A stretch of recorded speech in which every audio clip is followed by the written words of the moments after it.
तो नमस्कार, मैं पंडित ब्रजेश चंद्र पाठक मनोकामना ज्योतिष चैनल पर हाजिर हूँ, सम्मुख हूँ। आपको आगे की भविष्यवाणी हमेशा राशिगत, वार्षिक, साप्ताहिक, मासिक उपलब्ध कराते रहता हूँ। मित्रों, सिंह राशि वालों के लिए 2026 सितंबर मासिक राशि फल क्या होगा उसको सुने। मंगल 18 सितंबर को जो अभी आपके आय भाव में, इनकम भाव में चल रहे हैं, वह 18 सितंबर को शाम 4:44 मिथुन राशि से निकलकर कर्क राशि में चले जाएंगे, जिससे कि गुरु और मंगल की युति बनी। ऐसी युति का फल क्या होगा? जनरल प्रेडिक्शन में यही तो होता है। कोई पॉजिटिव पक्ष लेकर चलता है तो अच्छी अच्छी बात कहेगा, कोई निगेटिव सोच के उसको लेता है तो आपको सावधान करेगा और आपको भय महसूस होगा उसे वीडियो कर सुन करके। सूर्य 17 सितंबर से सिंह राशि में आएंगे और उसके बाद ये कन्या में जाएंगे, धन भाव में आएंगे। शुक्र आपके 2 सितंबर से तुला राशि में आएंगे। कहने का मतलब 18 सितंबर से मंगल जब मिथुन राशि से कर्क में जाएंगे तो इसका क्या फल मिलने वाला है, आपको इस पर विशेष ध्यान में आकृष्ट करना चाहूंगा। और सभी ज्योतिषाचार्य में मतैक्यता क्यों नहीं होती है, सभी के वीडियो में अंतर क्यों आता है, उस कारण को समझे, उस रीजन को समझे, उस मर्म को समझे, उस रहस्य को समझे। मैं इसको स्पष्ट रूप से ऐसे बताना चाहूंगा कि वह एक जनरल प्रेडिक्शन है जिसके लिए मंगल योग कारक है। कोई मेष लग्न का है, कोई धनु लग्न का है, कोई सिंह लग्न का है, जिसका योग कारक है मंगल या कारक है, तो ऐसे लोगों के लिए वह शुभ फल देगा। अगर कुंडली में कोई दुष्प्रभावित नहीं है, अंशहीन नहीं है, क्रूर दृष्टि से ग्रहों से युति नहीं है, तो निश्चित तौर पे वो शुभ फल देते हैं। एक तो ये आधार बनता है।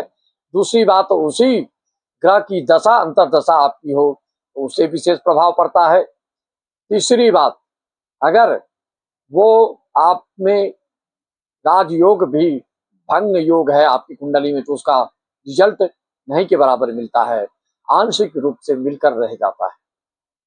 कहने का मतलब, मान लीजिए आप सिंह राशि के हैं लेकिन आपका लग्न तुला है, तो आपके लिए मंगल प्रबल मार्केश होता है और मंगल की दशा अंतर्दशा चल रही हो, निश्चित तौर पे आपको सावधान हो जाना चाहिए। क्योंकि 12वें भाव जो है, द्वादश भाव जो है, नाम तो इसका व्यय भाव है, लेकिन व्यय यहाँ से सिर्फ व्यय को ही नहीं देखा जाता है।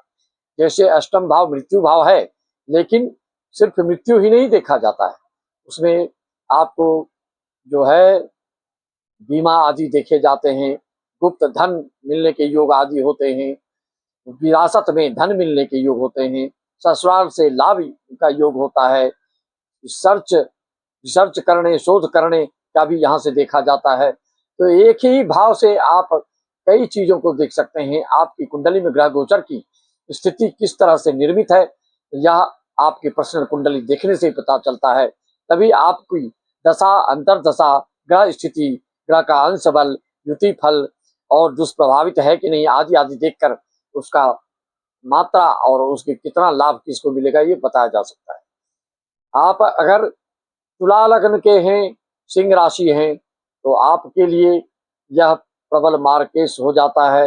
वृषभ लग्न के हैं तो भी आपका मंगल सप्तमेश और द्वादशेश होता है, अच्छा फल नहीं देगा। द्वादश भाव में गुरु के साथ युति, जहां की मंगल नीच राशि में होंगे, कर्क में नीच के हो जाते हैं मंगल, और गुरु उच्च के चल रहे हैं, जो लगातार 2026 में 27 में 2 जून तक यहीं पर रहेंगे। मंगल आपके यहाँ पर जो 18 सितंबर को 4:45 गोचर करेंगे मिथुन राशि से निकल के कर्क राशि में। इसका लक्षण 2-4 दिन पहले से ही दिखेगा और ये इनकी जो यहाँ पर गोचर का कालखंड जो है वह 55 दिन का रहेगा। कभी 45 डेज रहता है, कभी आगे पीछे होते रहता है, बकरी आदि होते हैं तो फिर ज्यादा 2-3 महीना का भी समय लग सकता है। कोई ऐसा कुछ नियम नहीं है, एक अंदाजन नियम लगाते हैं कि इसका इतनी दिन दशा, इतना अंतरदशा लगभग लगभग चलते रहता है। तो क्या होगा, एक नीच के एक उच्च के, अगर आपकी कुंडली में मेष लग्न होता है, धनु लग्न होता है, सिंह लग्न होता है, मेष लग्न है तो पंचमेश बन जाता है, सूर्य की दशा शुभ होगी, और गुरु आपका नवमेश बन जाता है तो शुभ होगी। अगर आपकी धनु लग्न है तो फिर आपके पंचम मेष आपके मेष राशि बन जाते हैं, और नवम भाव है वह सिंह राशि के स्वामी पंचमेश पंचमांक है सूर्य का, तो वह भी भाग्येश बन जाते हैं। ये तीनों में से कोई आपका लग्न हो मेष सिंह धनु, तो आपके लिए मंगल गुरु योग कारक हो जाते हैं। तो यहाँ पर जब जिसका ये सब लग्न है तो आपके लिए यह गोचर और संयोग से आपका गुरु या मंगल की दशा भी चल रही हो तो निश्चित तौर पे बहुत ही आप भाग्यवान साबित होने वाले हैं। और आपके साथ जो विदेश से संबंध रखते हैं, विदेश से इनकम कर रहे हैं, नेटवर्किंग के माध्यम से कर रहे हैं, बड़े बड़े यूट्यूबर्स हैं, या मार्केटिंग के काम कर रहे हैं, या सामाजिक कार्य कर रहे हैं, या उपदेशक हैं, या बड़े प्रवचनकर्ता हैं, शोधकर्ता हैं, उपदेशक हैं, उद्घोषक हैं, मीडिया आदि क्षेत्र में जो पब्लिक से जुड़े रहते हैं। इतना ही नहीं, जो हॉस्पिटल आदि खोले हैं तो उनको हॉस्पिटल से बहुत लाभ हो सकता है। विद्यालय, ये भी पब्लिक से रिलेटेड काम है, महाविद्यालय, कॉलेज आदि, तो इसमें भी बहुत लाभ हो सकता है। अगर खराब है तो इसी चीज से आपको गलत फल मिल सकता है। अगर हॉस्पिटल वाले योग चल रहे हैं, आपके मार्क चल रहे हैं, आपके मार्केस चल रहे हैं, आपके प्रबल मार्केस चल रहे हैं, तो ये द्वादश भाव में आपको एक्सीडेंट के योग कर सकते हैं, रक्तचाप बढ़ा सकते हैं, ब्लीडिंग हो सकता है आपका, और किसी से लड़ाई झगड़ा हो सकता है, दाम्पत्य जीवन में भी झगड़ा हो सकता है, क्योंकि द्वादश से अष्टम दृष्टि मंगल की सप्तम भाव में, और सप्तम भाव में पहले से सिंह राशि वालों के लिए राहु बैठा हुआ है। यह गोचर का फल है। जिसकी कुंडली में राहु सप्तम में चल रहे हों और मंगल द्वादश में हो, तो ऐसे लोगों को बिल्कुल सतर्क होना पड़ेगा। और इसकी शांति एक उपाय है, सुंदरकांड पाठ करिए या 108 हनुमान चालीसा पाठ करिए।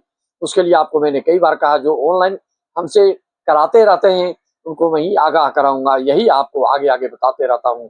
किसी तरह की दिक्कत, केस मुकदमा से संबंधित या एक्सीडेंटल केस आदि हो रहा है, या बार बार आपके रक्तचाप ब्लड प्रेशर बढ़ रहा है, या किसी बाहरी आदमियों से ठेकेदारी लाइन में हो या कॉलेज लाइन में हो, किसी बॉस आदि से या सरकारी लोगों से किसी तरह की दिक्कत, बकवास, कुतर्क आदि के कारण आप उसके कोप के भाजन बन रहे हैं, तो आप संपर्क कीजिए। चाहे दाम्पत्य जीवन हो, चाहे सामाजिक क्षेत्र की बात हो, चाहे राजनीतिक क्षेत्र की बात हो, चाहे विद्या की क्षेत्र की बात हो, जिस क्षेत्र में भी अगर आपके मंगल गुरु योग कारक नहीं है तो निश्चित तौर पे आपको विशेष खर्च होंगे। तो चाहे हॉस्पिटल में हो, चाहे आपके औषधि में हो, हॉस्पिटल में खर्च हो सकता है, या फिर आपको किसी पब्लिसिटी प्राप्ति करने के लिए किसी बड़े लोगों से, राजनीतिक लोगों से बकवास हो सकता है, उनके कोप का भाजन बन सकते हैं। द्वादश भाव में रहने से नींद के अभाव हो सकता है, नींद अभाव होगा, नींद कम आएगी तो आपका फिर स्वास्थ्य परेशानी आएगी, हार्ट आदि की प्रॉब्लम बढ़ सकती है, सिर दर्द, नेत्र पीड़ा, हार्ट अटैक, लीवर से संबंधित स्किन प्रॉब्लम, ये सब आदि आपको होने की संभावना रहती है। तो आपके मंगल किस योग में है, आपका लग्न क्या है अवश्य लिखें, नक्षत्र क्या है लिखें, तो इससे अंदाजा आ जाता है क्या दशा है। लग्न, नक्षत्र और दशा लिख दें तो निश्चित तौर पे आपको आंशिक फलादेश 1-2 प्रश्न का जवाब निःशुल्क दे दिया जाएगा। और देश विदेश से जितने हमारे यजमान हैं, दर्शक हैं, श्रोता हैं, भाई बंधु, ममतामयी बहन और माताओं, सभी को मेरा नमन वंदन। किसी प्रकार की शंका समाधान हो तुरंत आप अविलंब कमेंट में भेज सकते हैं। वैसे मेरा व्हाट्सएप नंबर 9755090269 पर आप अपॉइंटमेंट ले सकते हैं। हर तरह की शंकाओं का समाधान, उसका परिहार प्राप्त कर सकते हैं। जिनके लिए योग कारक मंगल गुरु है तो आप में इंट्यूशन पावर और फिलॉसफिकल थॉट बढ़ते जाएगा, मांगलिक कार्य के लिए कुछ सोचते रहेंगे। और गुरु योग कारक है तो उनकी 5वीं दृष्टि आपके चतुर्थ भाव में पड़ने से भवन, मकान, वाहन आदि पर व्यय होगा, जिसके तो देखने में तो खर्च होगा निश्चित तौर पर, लेकिन उस खर्च का जीवन भर सुखानुभूति करेंगे, आत्मिक शांति का, परम शांति की आपको अनुभूति हो।